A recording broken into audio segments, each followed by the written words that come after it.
Welcome to my class, and I'm here today with a lesson from Flamingo, the last lesson.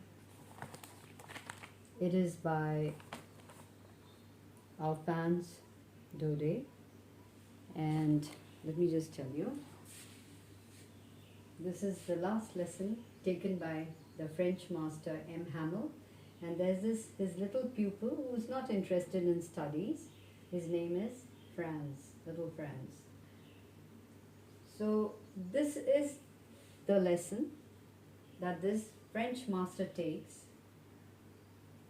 and he knows that from the following day or the next day, German will be taught in the school, because in the Franco-Prussian War, which was held in 1871 year, it took 1870 to 1871, France was defeated by Prussia.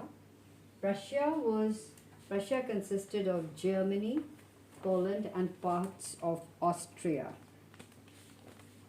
All right, and the two French districts of, you can see this, Lorraine and Alsace,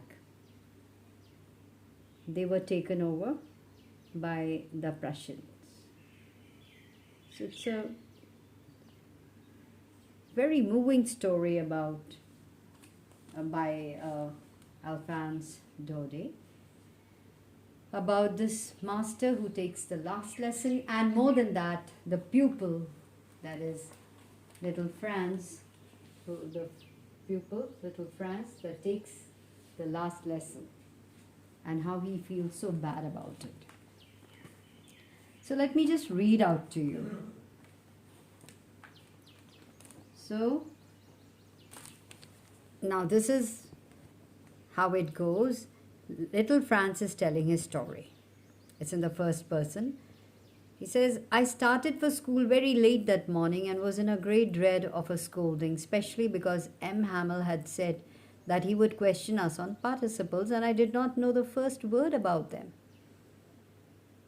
For a moment I thought of running away and spending the day out of doors. It was so warm, so bright. The birds were chirping at the edge of the woods. So it was so enticing. The nature was so beautiful. He didn't want to go and attend his class. He says the birds were chirping at the edge of the woods, and in the open field back of the sawmill, the Prussian soldiers were drilling. So they were doing their drill, the Prussian soldiers. It was all much more tempting than the rule of participles. He says, see the way he has described the scenery also, it was so interesting, much more interesting than learning a grammar lesson on participles. So he says, it was much more tempting than the rule of participles. But I had the strength to resist and hurried off to the school. He says, yes, but I did have this in me that I could resist the temptation of spending the day outside, so he hurried off to school. So duty got better of his temptation, so he was able to resist his temptation, and that's how he was able to reach, he made his way to school in a hurry, on foot. So what do we know? When we read this, we know that he's walking, he's running, partly he's in a hurry. That's how he's going to school. So he says, when I passed the town hall, there was a crowd in front of the bulletin board. For the last 2 years, all our bad news had come from there. So town hall is a place where they had this bulletin board, and the news would be put there, written over there. He says, it was about the lost battles, the draft, the orders of the commanding officer. And I thought to myself without stopping, what can be the matter now? So he's wondering. See, that's Franz. That's his, you can see this? So, he says, then as I hurried by as fast as I could go, the blacksmith, watcher, who was there with his apprentice, reading the bulletin, called after me, don't go so fast, Bub. You'll get to your school in plenty of time. There's no need to hurry, he said. You will be there well in time. Don't worry. I thought he was making fun of me, and reached M. Hamel's little garden all out of breath. So he almost ran. When are you out of breath? When you either walk very fast or you run. So running and walking very fast, he reached M. Hamel, that is his master's garden, and he was out of breath. Now, usually when school began, there was a great bustle, which could be heard out in the street. So what was a bustle? A lot of activity. So what was it like? The opening and closing of desks, you could hear that. Lessons repeated in unison. You could hear people repeating the lessons being taught in class. Very loud, with our hands over our ears to understand better. So when the lessons were repeated in unison, means together, they used to be very loud sometimes, and one had to put their hands over their ears to understand better, try to understand what you're saying. And the teacher's great ruler rapping on the table, and his foot rule rapping on the table, making that rapping sound. But now it was all so still. He said, when I reached there, it was really odd, because he felt very awkward because there was no noise like this. The daily bustle was missing, and everything was so still, so quiet. He says, I had counted on the commotion to get to my desk without being seen. So you remember when there is a lot of talking going on in class, and if you enter and the teacher is busy looking somewhere else, you can just sneak in. So he thought of doing just that. It's written that he had counted on. He felt that it would have been good if there was a lot of commotion, there was a lot of pandemonium in the class, so that he could get in to his desk without being noticed. But of course, that day everything had to be as quiet as Sunday morning. He says, my God, but that day it was so quiet. Through the window, I saw my classmates already in their places, and M. Hamel walking up and down with his terrible iron ruler under his arm. I had to open the door and go in before everybody. You can imagine how I blushed and how frightened I was. So this shows that mostly he would come in late to class, and he could sometimes even reach his place unnoticed. But today, it was so different. And he felt very, he blushed, means he was because everybody was, he felt that all eyes were on him. And he says, you can imagine that how I felt, what was the feeling that he had, and how frightened he felt. But nothing happened. M. Hamel saw me and said very kindly, go to your place quickly, little Franz. We were beginning without you. But nothing happened, no scolding, nothing. And softly, M. Hamel, his teacher, he very kindly said, go to your place quickly, Franz. We were almost beginning without you. I jumped over the bench and sat down at my desk. He ran and sat down at his desk. Not until then, when I had got a little over my fright, did I see that our teacher had on his beautiful green coat. He said, only then I realized that he was wearing his green coat. After he settled down, his fright had settled down and he got a little comfortable. He was wearing his frilled shirt and the little black silk cap, all embroidered, that he never wore except on inspection and prize days. So these were his best clothes, and he kept them for inspection days and prize distribution days. Besides, the whole school seemed so strange and solemn.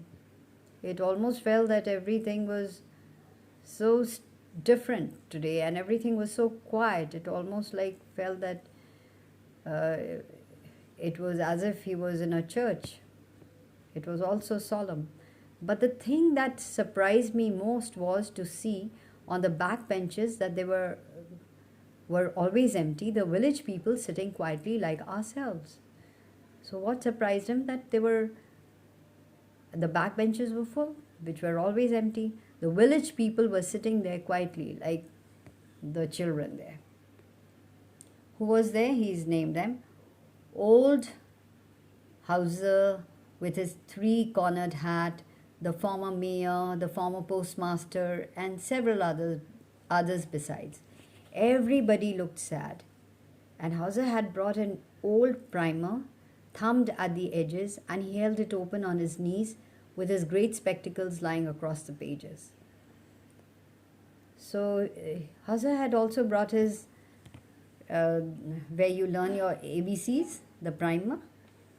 So the primary book that you have, where you have the letters. So he had brought that, and it was on his knees, and he had his great spectacles that were lying across the pages. While I was wondering about it all, M. Hamel mounted his chair, and in the same grave and gentle tone which he had used to me, said, "My children, this is the last lesson I shall give you." So when he sat on the chair and very gently he said, "Children, this is the last lesson I shall give you.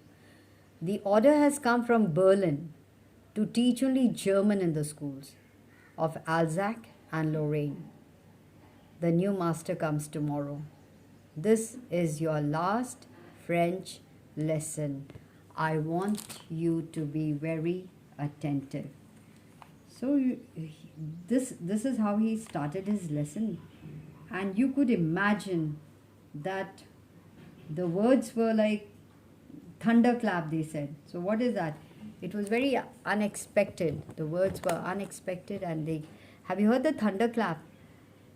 Where just before the storm you can hear the lightning, and after that the thunderclap comes in. It is pretty unnerving. So it was like a thunderclap, and one does feel scared. So that's how those words came, as if they were so loud, which one doesn't like to hear. So they were like a thunderclap to him. Oh, the wretches! That's what they had put up at the town hall. He felt, oh my God, he's calling them the wretches, giving them. He's feeling very bad about it, about the Prussians. So he says, "My last French lesson, why? I hardly knew how to write." And suddenly he felt, oh my God, this is going to be my last French lesson, and I don't even know how to write. And I should never learn anymore. And he's truly feeling very bad. He says, oh my God, I will not be learning. I won't be able to learn anymore. I must stop there then. Oh, how sorry I was for not learning my lessons. And suddenly he felt very bad that why did he waste his time? Why didn't he do his lessons? Why didn't he learn his lessons? For going out, for seeking birds' eggs, or going sliding on the Saar, which is a river. My books that had seemed such a nuisance a while ago, so heavy to carry, my grammar and my history of the saints were old friends now that I couldn't give up. And suddenly he felt the books, which were such a torture for him, or it was so, they never interested him. Suddenly he felt that they were like his old friends, and he couldn't give them up now anymore. And he felt, and M. Hamel too, the idea that he was going away, that I should never see him again, made me forget all about his ruler and how cranky he was. He didn't like his master much because he felt that he was very scared of his ruler, and he felt that he was always very angry, cranky. But he felt very bad that he would never be seeing him again. Poor man. It was in honor of this last lesson that he had put on his fine Sunday clothes. And now I understood why the old men of the village were sitting there in the back of the room. It was because they were sorry too that they had not gone to the school, they had not gone to school more. It was their way of thanking our master for his 40 years of faithful service and of showing their respect for the country that was theirs no more. So in a way, they were there to pay their obedience, their respect to their country, which was no more theirs. So while I was thinking of all this, I heard my name called. It was my turn to recite. What would I not have given to be able to say that dreadful rule for the participle all through? He says, I wish I knew the participles. So he says, what would I have not given to be able to say that dreadful rule for the participle all through, very loud and clear and without a mistake? He said, had I learned, I would have said it without a mistake. But I got mixed up on the first words and stood there holding on to my desk, my heart beating and not daring to look up. And he had no answer because he hadn't studied well, and he felt that it was so sad that he had wasted his time. So I'm just going to show you. This was like the ruler he had. The big ruler that he had, metal ruler.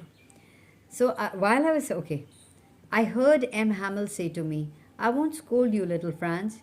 You must feel bad enough. See how it is. Every day we have said to ourselves, bah, I have plenty of time. I'll learn it tomorrow. So here he's telling most of us that's what we do.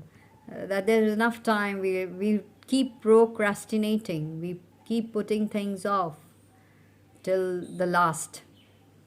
So that's what he's trying to tell. He's saying, he says, it's not your fault. Often we tell ourselves, bah, I have plenty of time, I'll learn it tomorrow. And now you see where we've come out. Ah, that's the great trouble with Alsac. She puts off learning till tomorrow. Now those fellows out there will have the right to say to you, how is it? You pretend to be Frenchmen, and yet you can neither speak nor write your own language? But you're not the worst, poor little Franz. We've all a great deal to reproach ourselves with. He tells Franz, don't feel too bad reproaching yourself or putting yourself down or feeling guilty about it. We all have our share of guilt, he says. So it's not just your fault, he says. And he also says that that's the trouble with Alsac. Now that's like a metaphor. Alsac is a place. He says she puts off learning till tomorrow. Now who's that? She, in the sense, who's he? She.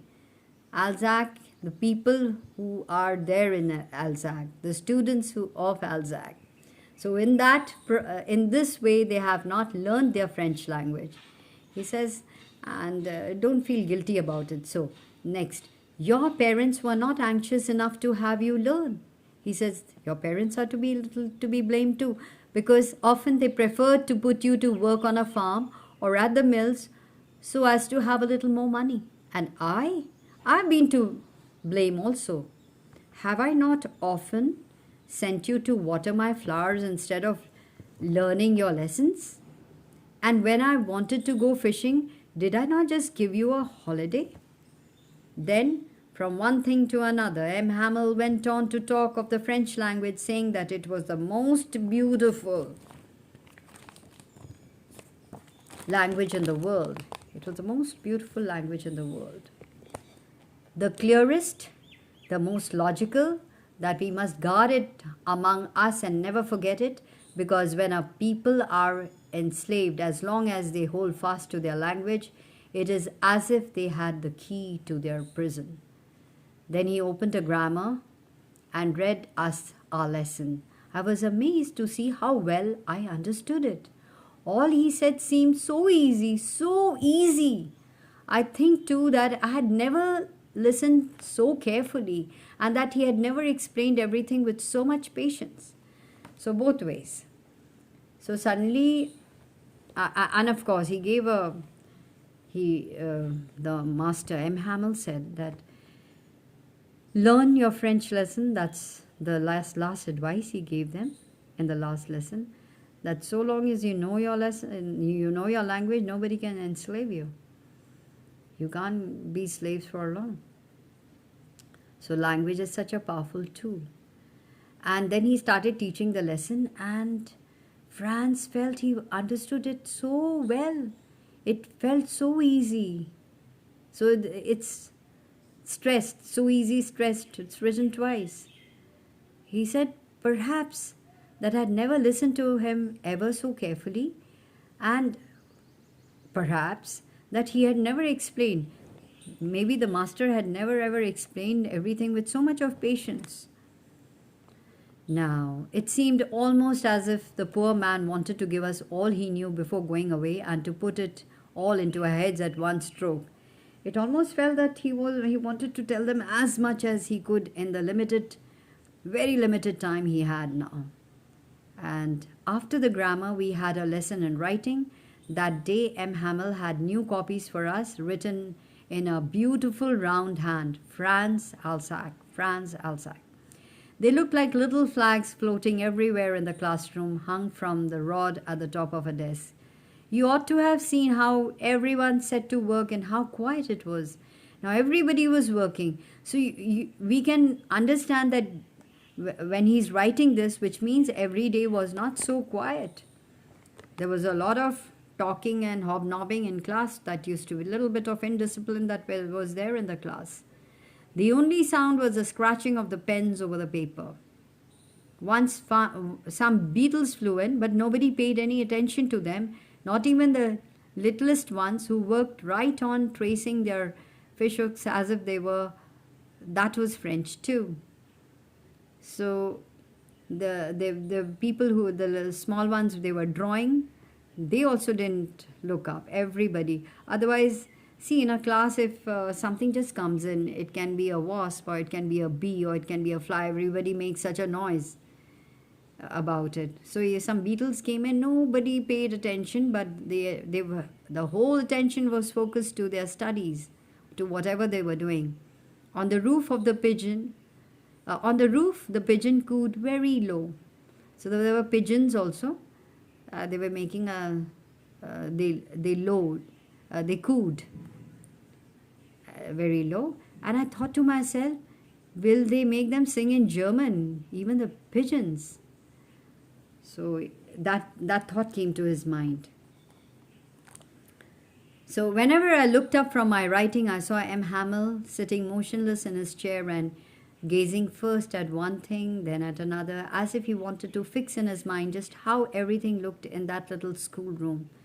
So because he knew that it was his last day, he was looking at everything so intently, as if he wanted to fix that in his mind forever, fix that memory, put that photo in his head. Fancy, for 40 years he had been there in the same place. Just imagine, he had been here for 40 years on the same desk in the same room, with his garden outside the window and his class in front of him. So outside the window was a garden and the class was in front of him. Just like that. Only the desk and benches had been worn smooth. The walnut tree in the garden was taller, and the hopvine that he had planted himself twined about the windows to the roof. So there was a vine also there, a plant.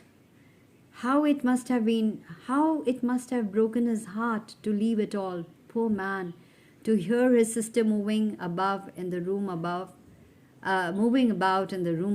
packing their trunks, for they must leave the country next day. So Franz is also thinking more from the perspective of his master.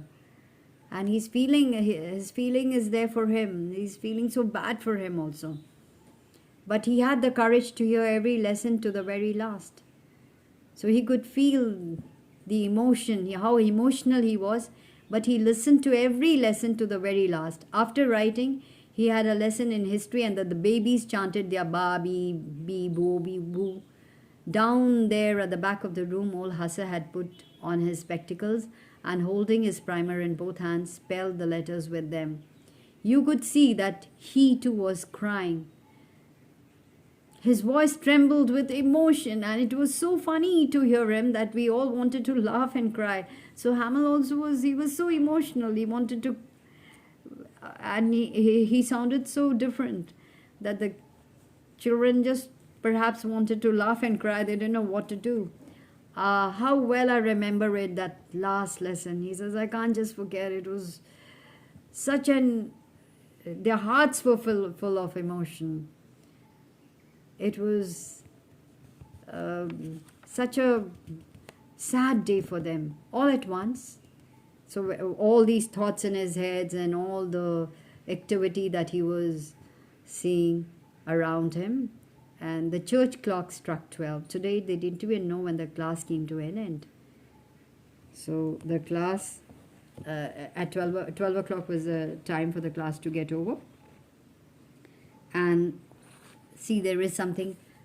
Then the Angelus. Now what is Angelus? It is ringing the church bell. It is sort of a call to pray and spread goodwill to everyone. So morning, noon and evening they have this, what is Angelus from the church, ringing of the church bells. So as a reminder that God's there, God's looking after them, and it's time for them to pray for thanksgiving, etc. So at the same moment, the trumpets of the Prussians returning from drill, so they were doing their drill, right?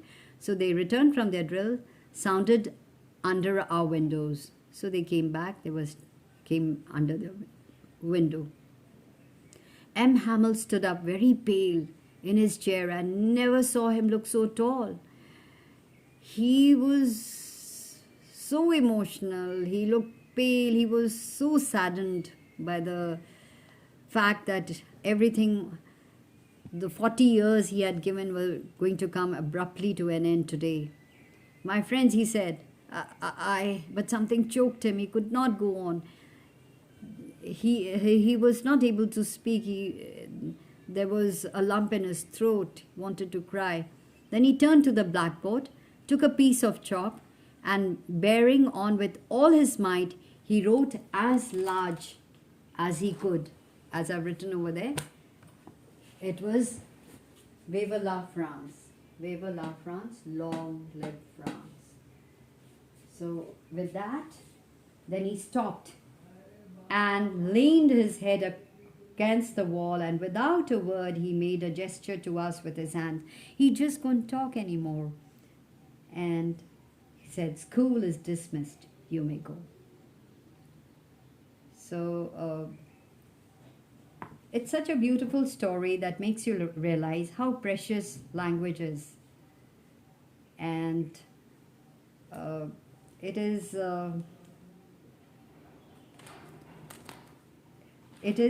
also tells us that one should not procrastinate things. You never know what's going to happen tomorrow. Use your time properly. Every day is a day to be explored and to be lived.